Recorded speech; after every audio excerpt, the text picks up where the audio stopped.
Sejarah pengorbanan Nabi Ibrahim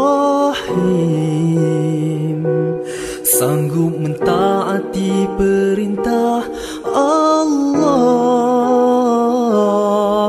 dengan penuh rasa kehambaan untuk menyembelih anaknya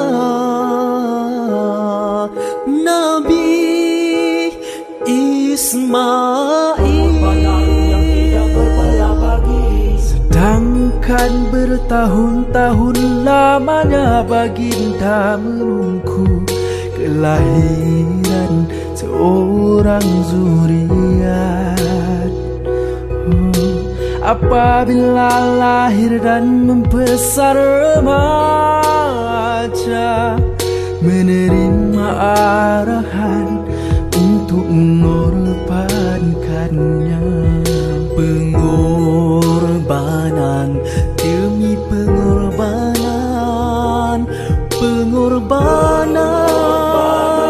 Sejarah pengorbanan Siti Hajar sanggup ditinggalkan suaminya, sedangkan bersamanya bayi yang masih menyusu. Hasilnya padang pasir yang kering kontang, tanpa air, tanpa manusia. Diuji lagi habis bekalannya, kering susunya.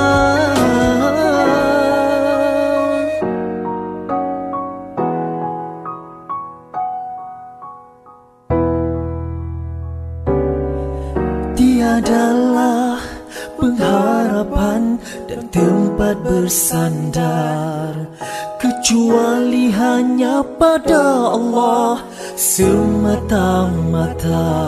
Lalu Allah balas segala pengorbanan dengan mengabadikannya menjadi kemuncak ibadah, yaitu amalan tawaf dan sa'i dalam manasik haji. Mekah menjadi tempat tumpuan manusia,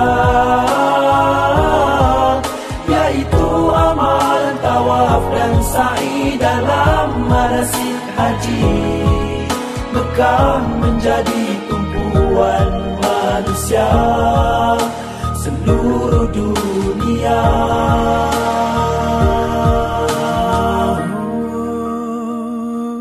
Sejarah pengorbanan Siti Hajar sanggup ditinggalkan suaminya, sedangkan bersamanya bayi yang masih menyusu. Dengan padang pasir yang kering kontang, tanpa air, tanpa manusia. Diuji lagi habis bekalannya, kering susunya.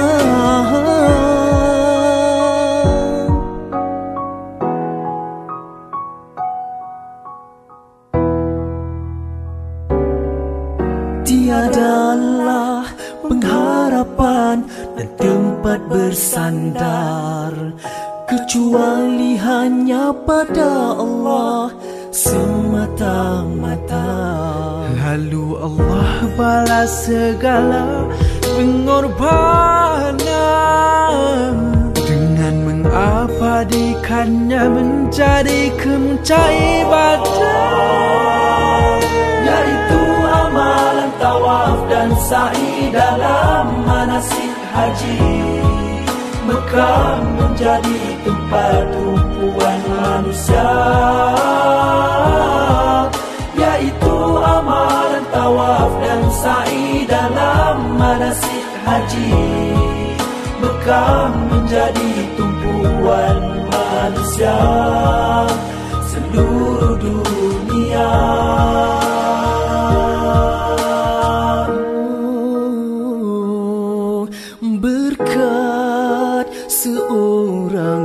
istri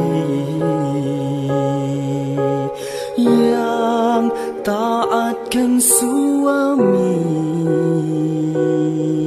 berkat pengorbanan Nabi Ibrahim.